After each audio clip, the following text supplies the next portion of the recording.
Update 35.1.3 is now live, and in this video I'm gonna go through all the new changes. Along with this patch, we also got Tier 3 of the raid released, and I would say for most groups it's a pretty overcomable raid. I know a lot of Ghyns cleared it on day 1, and personally I would say the difficulty from Tier 2 to Tier 3 is comparable with the Hidden Horde raid. Difficulty from Tier 2 Hidden Horde to Tier 3 Hidden Horde is pretty much the same increase from Tier 2 to Tier 3 in this raid, where Tier 3 is relatively easy, I would say, if you know the mechanics, if you're a solid player, but there's still things that can go wrong, but it's definitely not too easy. But for most established groups, Tier 3 is pretty overcomable. So we have a leaderboard on the official LOTRO Progress Discord server, and as you can see, the first Gyn to clear the raid was Heki Patang, followed by Odyssey and Deloy de Fontebosa, and so on. So on day 1, all these groups and Gyns cleared the Tier 3 raid fully. Personally, I did a raid about 1 hour after it opened, and we pretty much also cleared it within an hour. So it's pretty overcomable if you have experienced players, but hopefully Tier 4 and Tier 5 will be more challenging. One of the biggest mysteries with this raid is the Castle Crasher deed. So this is a deed for the raid Castle Crasher, and you should get this if you have swiftly vanquished the foes within Gwathrenost, the Witch King's Citadel.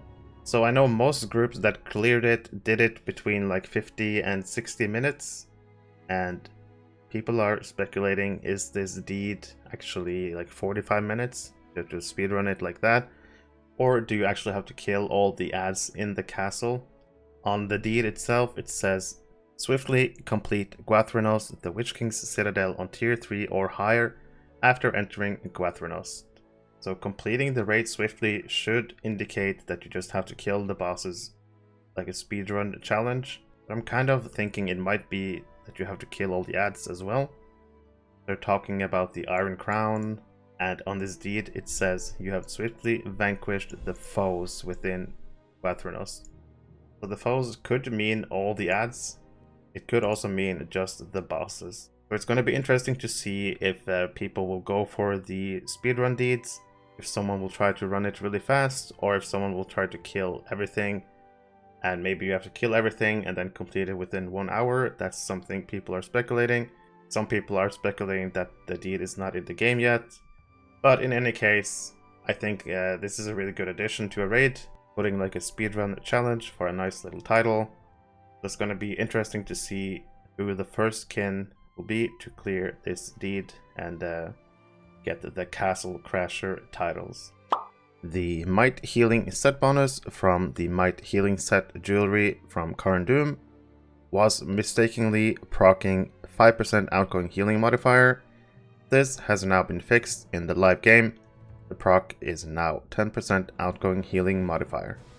The Will Healing set bonus, the 3 set bonus on the Will Healing set, used to give Tactical Mastery, but now gives Will as a 3 set bonus.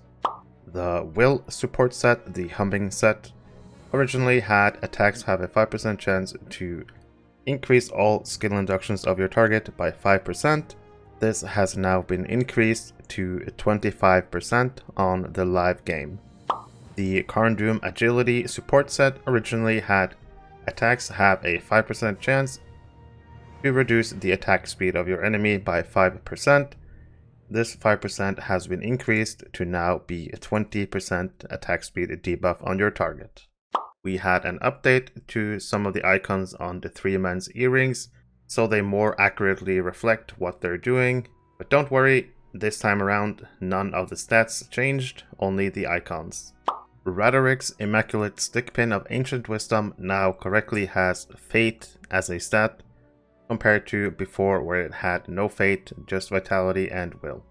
The raid weekly for Gwathrenost, the Witch King's Citadel, can now be shared to other fellowship or raid members. The fight for Karn Doom daily that counts towards your weekly quest, that you have to do the daily 4 times, This daily will now count towards the raid as well, Gwathrenost the Witch King Citadel. Completing the raid will also complete your daily quest, and then you can turn it in to progress your weekly quest. The Impaling Shard effect, the wound effect that pins you down, that happens on me right here. You can see the Impaling Shard is on me. It needs to be cleared in order for me to move. This used to be a 1 minute duration on being pinned down, but the duration has been decreased to 15 seconds. Sometimes this might bug. Even though you clear this, you'll still be pinned down, but it's less punishing now since the duration is only 15 seconds down from 60 seconds. The Corrupting Influence, which is the debuff that the boss, the Shard of Taurisar on the last boss in the raid, will put on your tank and keep tearing up, will have another effect in addition to the Shadow Mitt and the incoming healing. The Corrupting Influence will also tear up a slow on the target. So getting Corrupting Influence as a tank will also put a slow debuff on you. Castellan Obashurs, the second boss in the raid, should no longer become unattackable during the encounter. I'm gonna have to mention though that I've seen him green bar still, so there's still some bugs in here. But most of the times he will work just fine. But it's pretty clear that the bug is still there. Sometimes he becomes unattackable, and sometimes he'll just green bar and full heal. Every time you enter the raid, Kana will have the raid tracking quest, the Storming of Gwathrenost. Depending on your tier, you pick up this quest and you keep doing the raid. The Pathfinders will spawn pretty much around here. And currently we have 2 Pathfinders that will spawn. And if you complete the raid or however far you get, you'll have the Pathfinders as long as you have this quest. It's important that once you finish a raid, do not turn in this quest. If you turn in the quest, you will no longer have the locks. But if you have the quest running, then any new raid that you create will have the Pathfinders as soon as you go to the bridge. All you have to do is go to the bridge, the middle of the bridge, and the Pathfinder should spawn corresponding to your locks. So the first Pathfinder will take you directly inside the gate over there. So you'll just have to clear your way to boss 2, and the other one, depending on if you have it, will take you past boss 2, so you can work your way towards the last boss arena. As you can see from the drop rates from the raid, from boss 2 Overshures, you can actually get class essences. And before this update, let's say you were on Loremaster and this dropped for you.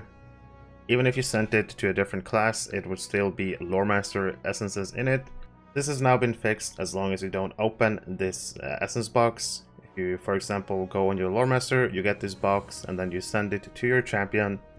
The essence that you open on your champion will be a champion essence. So just make sure if you get an essence box from the raid, you send it to the class you want it for before you open the box. Hey! Hey you! Yeah you! What do you want? You enjoy my content and you want to support me? Fine, I'll show you how you can do it. I would really appreciate if you like the video and subscribe to my channel. You can also support me through my Ko-fi homepage. If you're playing or looking to play Lord of the Rings online, there is one place you need to be.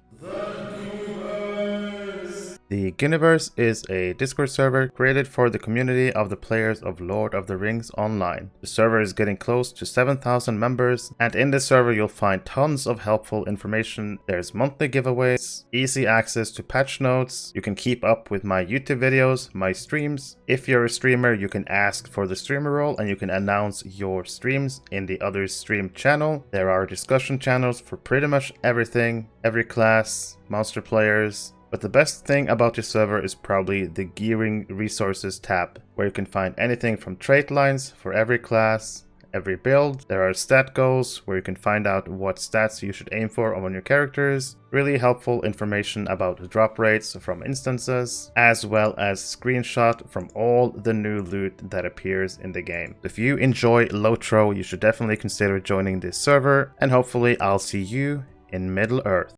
If you were part of the Ghyniverse already, you might have noticed that another tab appeared at the top, the LFF server. This server is a brand new server that I created, the LFF Ghyniverse. In this server, you can select which servers you want to keep up with, and once you select your server, say you select Arkenstone, you will see the LFF, the kinship advertisement, looking for kinship and trade channels, and there's also voice channels if people want to use those. The LFF channel is basically a looking for fellowship channel where people can post if they need players for the runs, and this way people don't have to be logged into the game to see the chat, they can just instead get a notification on their Discord. There's also a kinship advertisement page where kins can post their kinship advertisement and have people join their kins. And you can also post in the looking for kinship chat if you're looking for a kinship, but make sure to take a look in the kinship advertisement first and look through all the kin to find a suitable kin for you. There's also a trade channel if people want to buy or sell stuff that you can use.